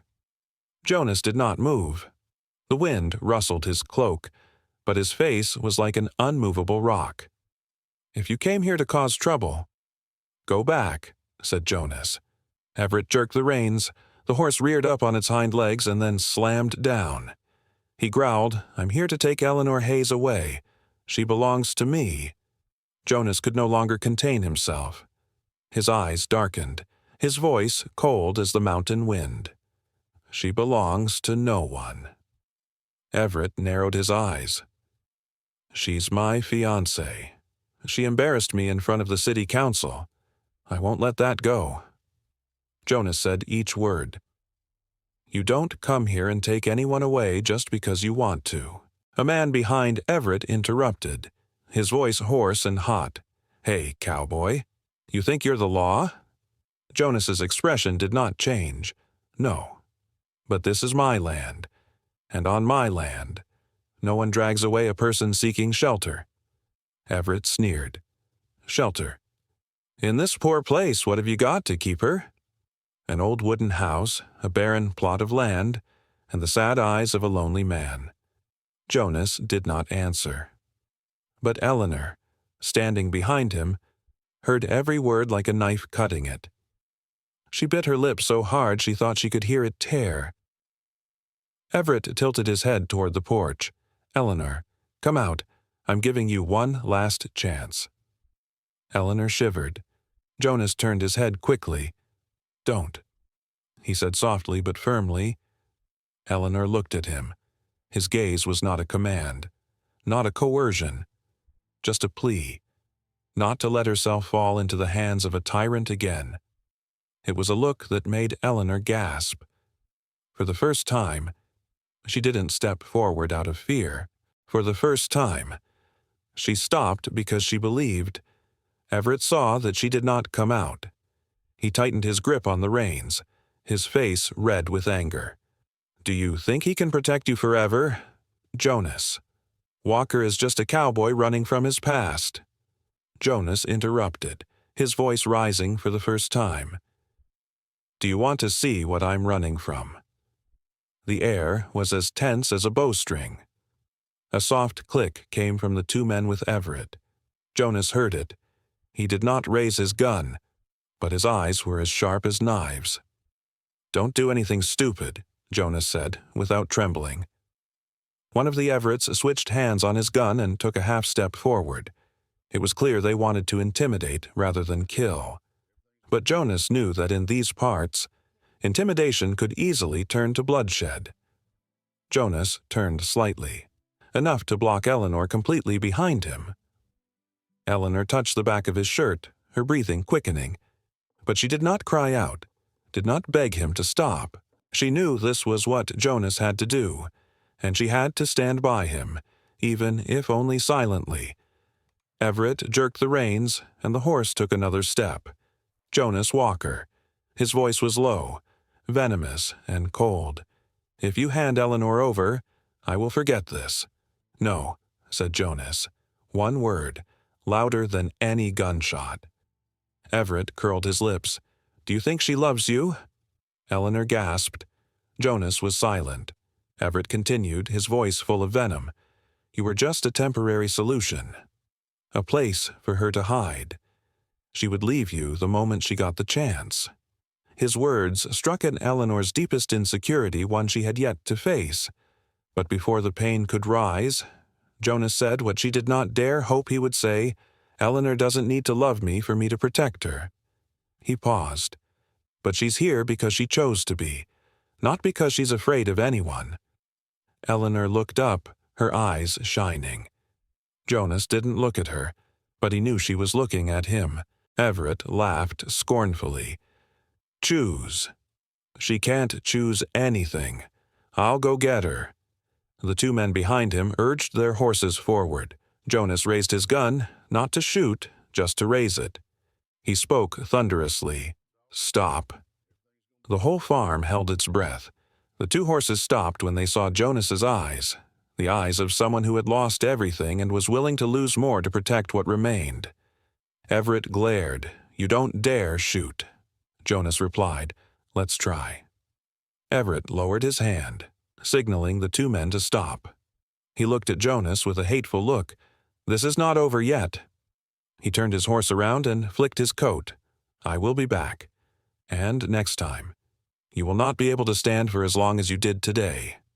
The three horses turned and galloped away, kicking up dust in the air. The wind carried Everett Lawson's angry voice. When they were out of sight, Jonas lowered his gun and let out a deep sigh, the sigh of someone who had just secured the most important thing in his life.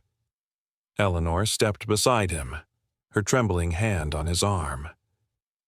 "Jonas," she whispered. "I didn't get to say." Jonas turned, looking her straight in the eyes for the first time without looking away. "No need to say anything," he replied softly. "As long as you are safe, that's all." Eleanor wanted to say more, but her throat tightened. The things she wanted to say, maybe it had to come at a moment when they were both ready. But in that gray afternoon, as Everett's shadow faded on the dirt road, Eleanor knew one thing for sure. Jonas Walker is more than just a shelter. It's becoming a home. The afternoon wind died down, but the sky over Walker Homestead remained a dull gray, as if the earth were holding its breath, waiting for a new storm. Jonas Walker stood on the porch, looking down the dirt road where the three strangers had disappeared. The tension was still in his body like a soft thunder in the earth, not yet heard, but coming. Eleanor stood inside the door, still unable to breathe. The moment Jonas had stood before Everett like a human shield was still vivid in her mind. Jonas had not only protected her, he had protected her dignity, which had been trampled upon for so many years. Jonas turned. His eyes met hers for a long moment. "Eleanor," he said softly, "are you all right?" She did not answer at once. Instead, she stepped out onto the porch and stood beside him. The wind made her purple shawl flutter. "I'm fine," she whispered. "Thanks to you." Jonas looked at her face in the afternoon light. A face marked by time, but still gently beautiful in a very real, very human way. The weariness was evident in her eyes, but with it was resilience. "No one," Jonas said slowly, "has the right to say you belong to them." Eleanor lowered her eyes. "He always thinks so," Jonas said sternly. "Not anymore." A silence stretched out with the wind. Only the rustling of dry leaves underfoot and the sound of the old door gently rattling with each gust of wind could be heard. Then Eleanor asked a question that made Jonas pause a bit. "Jonas, why did you do this for me? Why did you stand between me and him?" As if I was worth risking your life, for Jonas did not answer at once. He turned his face to the field, watching the sharp, swaying grass. After a long while, he said, "I'm not used to seeing anyone pushed into a corner. Not anymore." Eleanor looked up. Because of Mary, Jonas was silent. But that silence has enough answers. After a moment, Jonas turned and walked into the house. "I need to check the back door and lock the barn. I don't believe Everett would give up that easily." Eleanor followed him to the kitchen, still worried. "He will come back. Jonas. I know him. He does not accept defeat." "I know," Jonas said firmly. "But next time, we will be prepared." Eleanor stood closer to him. The worry in her voice cleared Jonas. "I don't want you to fight for me." He looked her straight in the eye. "Eleanor, sometimes you have to stand up for what is right. And you," his voice softened, "you are the right thing in this." Eleanor choked, not because his words were too sweet, but because they were honest, straightforward, and not meant to reassure her with empty promises. Jonas Walker was not a flatterer, but he kept his word.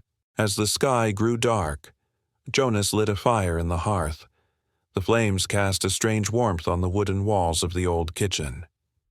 Eleanor set the stew pot on the stove, and the simmering water sang a little song in the silence. Jonas looked at the pot without looking at her. Eleanor looked at Jonas without looking at the pot. Two people standing in the same house, but for the first time they were actually standing in the same breath. After a few minutes of silence, Jonas spoke up, "Eleanor, if you want to leave Silver Creek, I will take you." Eleanor stood still. She hadn't expected him to say that. "Why do you suggest that?" "Because I don't want anyone to scare you." He paused. "And also because I don't want you to think I'm keeping you around to deal with my problems." Eleanor clasped her hands together. "Jonas, if I leave, how will you live?" Jonas looked into the fire. The orange light caught his eyes, revealing the weariness in the soul of a man who had suffered so much loss. "I'm used to being alone," he said softly. "But I don't want you to get used to it like I did." The words stabbed Eleanor straight in the heart. Her voice trembled slightly. "Jonas, you're not keeping me. I'm here because I want to be." Jonas turned to look at her. His eyes slightly dilated as if he couldn't believe what he was hearing. Eleanor continued, each word as if it were the most sincere I've been running for too long. "Now I want to stop, right next to where I feel safe." A silence fell. A silence without fear. just emotion, real, gentle, and heavy. When dinner was over, the wind outside blew harder. The window rattled slightly. Jonas got up, fastened the latch, and went back to the living room. Eleanor was clearing the table. Her hands were shaking slightly, not from the cold, but from the emotion in her heart. He approached, his voice low. "Eleanor, you should rest. I'm not sleepy." Jonas tilted his head slightly, looking at her longer than usual. Afraid he asked. Eleanor shook her head. No, at least not in the way it used to. Jonas took another step. They were only inches apart. "So, what are you afraid of?" he asked sincerely, without forcing. Eleanor looked deep into his eyes, the eyes of a lonely man where she saw strength, but also cracks. "I'm afraid," she swallowed, "of this closeness. I'm afraid it'll be too real, and then it'll be gone." Jonas paused. He had not expected her to be so honest. He breathed slowly, then spoke in the lowest voice he had ever spoken to her. "Eleanor, I'm not the kind of man to say something and forget it tomorrow. If I step forward," he paused for a moment, "because I believe in it." Eleanor touched his hand lightly. It was a very light touch, but Jonas felt it penetrate his skin. He did not withdraw his hand, and he didn't go any further. He let her decide. Eleanor whispered, "Jonas, I don't want to run away anymore." Jonas closed his eyes for a second, as if that statement melted the ice he had carried for 3 years. He opened his eyes and looked at her deeply. "Then don't. As for me, I won't let anyone take you away from me while you still want to be here." Eleanor placed her hand in his enough to say what she had not yet dared to say in words. After that moment, Jonas led Eleanor up the stairs. "You should rest," he said. "I will stay up tonight." Eleanor turned back, a moment worried. "You shouldn't lose sleep over me." Jonas shook his head slightly. "I don't lose sleep. I keep watch." She looked at him for a long time. A small smile appeared at the corner of her lips. "You never know what warm things you say, Jonas." He blushed so slightly that only those standing nearby could see it. As Eleanor entered the room, Jonas touched the old wooden railing. He took a deep breath. Not because he was afraid of Everett, but because for the first time, he was afraid of losing the person who had just entered his life. He sat down by the fireplace, the Winchester within reach. The flames crackled, the yellow light casting his shadow against the wall. Eleanor did not fall asleep immediately. She stood behind the door of her room, leaning lightly against the wood, listening to the fire below and the footsteps of the man who held her world together for the night. A strong wind blew in the window. Eleanor whispered, "Jonas, I believe you," down in the living room. Jonas opened his eyes as if he heard her words through the night wind. He looked at the flickering fire in the stove and said softly, just to himself, "Eleanor, I believe you too." That night, the wind was stronger, the sky was darker, but one thing, for the first time, was no longer out of place on Walker Homestead. 2 hearts, no longer alone. The night stretched on with each sound of the wind lashing the roof. Jonas Walker sat by the fireplace, the Winchester across his lap, his eyes on the front door. But each time the fire flared, the worry on his face became clear. Eleanor lay on the second bunk bed, her eyes wide open despite repeated attempts to close them. She couldn't sleep, not because she was afraid of Everett, but because the thought of Jonas being awake for her made her feel strangely warm. The soft footsteps coming from the living room reassured her heart he was still there. He was still guarding. He still chose to be by her side. Around midnight, Eleanor could no longer lie still. She put on her purple scarf, opened the door softly, and went down the stairs.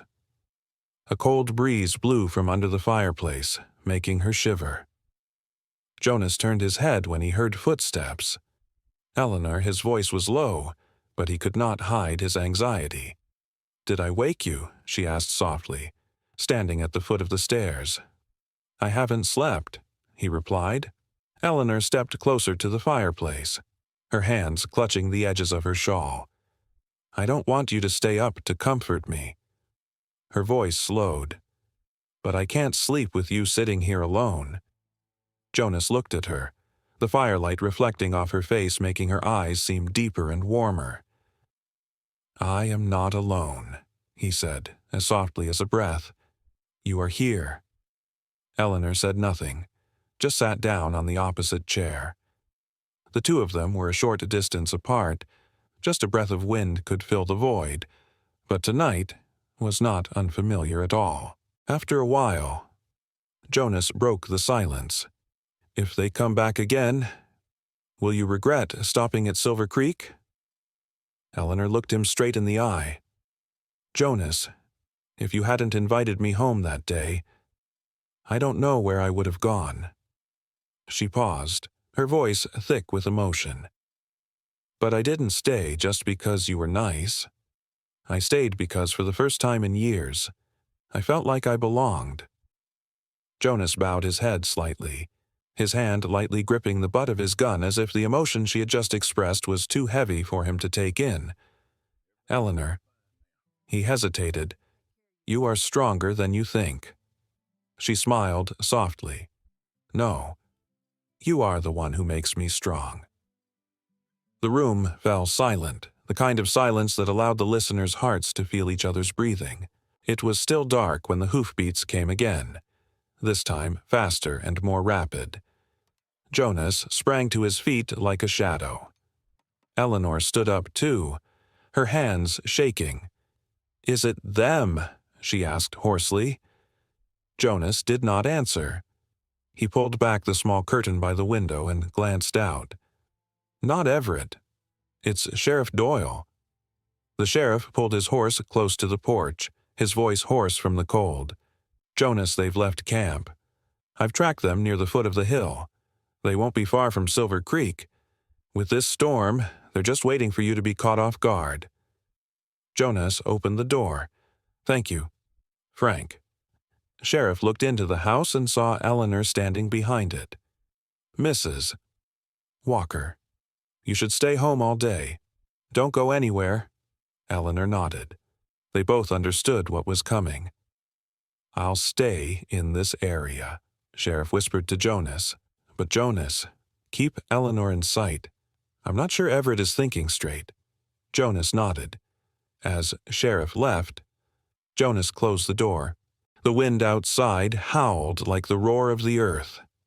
Eleanor stepped forward, her eyes fixed on him. "They will come back, won't they?"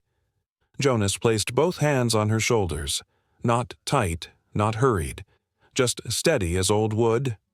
"Eleanor, you don't have to face them alone anymore." Eleanor placed her hand on his. "Jonas, it's been a long time since I felt like someone was on my side, and I will stand forever," he replied. As the day grew light, Jonas prepared for the day. Keeping his gun close at hand, Eleanor helped him light the fire and prepare coffee and cornbread, but her heart was pounding. Around noon, when they were behind the stables, Caleb suddenly ran up, his face pale. "Uncle Jonas." They're over by the stream."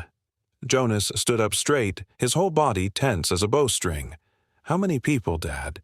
And I think they're coming this way." In that moment, Eleanor, who usually trembled when afraid, became strangely calm. She took half a step forward.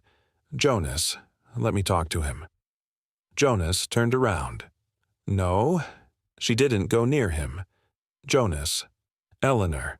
He squeezed her shoulder. "A man like Everett doesn't talk. He just wants to possess." Eleanor looked into his eyes. The determination in them made her heart stop. "Then let me stand behind you," she said. "Whatever happens, I will not run away." Jonas took a deep breath. "Okay." 3 men marched into the farmyard. Everett was in the middle, his face red with anger. Jonas stood in front of the house like a wall. "Everett Lawson," he said, "you have been warned." Everett glared at Eleanor standing behind Jonas. "Eleanor," he shouted, "do you think hiding behind a cheap cowboy will save you?" Eleanor stepped aside so Jonas wouldn't have to cover her. "Everett," she said, her voice no longer trembling, "I don't belong to you. I never did. I left because I was tired of being controlled, of being treated like an object. And I'm not coming back." Everett was so angry that he almost pulled out a gun. He hissed, "You promised to marry me." "No." Eleanor replied, "That's what you think. I never agreed." He rolled his eyes like crazy. "I give you everything, fame, wealth." Eleanor interrupted, "But don't give me respect." Everett clenched his fists. The two men behind him also hurriedly placed their hands on their guns. Jonas lifted Winchester up, his voice low and cold. "Get off my farm," Everett shouted. "She is mine." In that moment, Jonas said something Eleanor would remember for the rest of her life. No one belongs to anyone in this land. Eleanor is here because she chose to be here. And he took a half step back, standing parallel to her, chose to be here because of her. Eleanor choked. Everett looked at the two standing together. The closeness drove him crazy. He pulled out a gun. Jonas turned to block Eleanor. A loud shout rang out. "Stop!" Sheriff Doyle rode into the yard, gun drawn. Everett started, his hand shaking, the gun missing. Everett Lawson shouted the sheriff. "You are endangering human life. In Silver Creek, that is considered a felony." Everett gasped, his eyes rolling. Sheriff stepped forward and approached. "Drop your gun, or I'll leave Silver Creek in a hearse." The two men with him lowered their hands first. Everett looked at Jonas, then at Eleanor. His eyes were broken, something weak and cruel at the same time. He screamed in despair, "Eleanor, you will regret it." Eleanor stepped forward in front of Jonas, standing for the first time in front of the man who had haunted her for so many years. "No, Everett." Her voice was as clear and steady as the rocks of Black Mesa. "I have been freed, and I will not regret choosing the right thing." He was speechless. The sheriff took his gun, forced him onto his horse, and drove the three of them away from the ranch. The wind died down.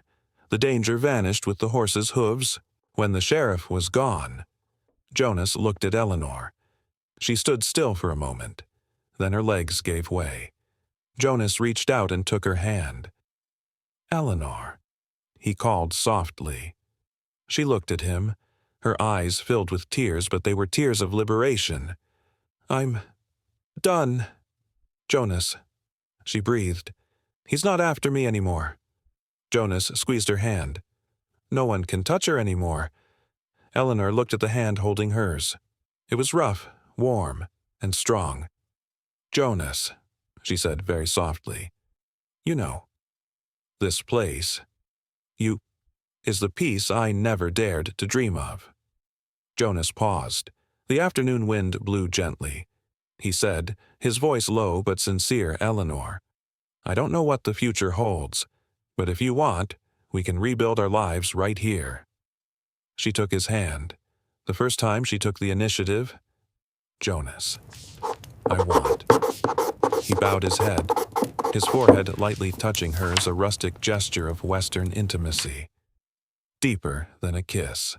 In that moment, two hearts that were once deeply wounded found their final touch, a quiet but strong harbor, a new life, a rebirth. And from Walker Homestead, the last rays of the day shone down on two people who had chosen each other not to run away, but to stay. Jonas and Eleanor's story reminds us that it's never too late to find your own fire. No matter your age, people still need respect, kindness, and a shoulder to lean on when life gets too stormy. And sometimes, the most powerful healing isn't a grand gesture, but the peaceful presence of someone who stays by your side. We have all experienced personal losses, long winters in our hearts, but like Jonas and Eleanor, a moment of courage, a choice to open our hearts, can change lives. Love is not measured by age, it is measured by our ability to dare to believe again. Thank you for accompanying and listening to this humane story. If you feel a little warmth or find something for yourself, please like, share, and subscribe to the channel so we can continue to meet in the next healing stories.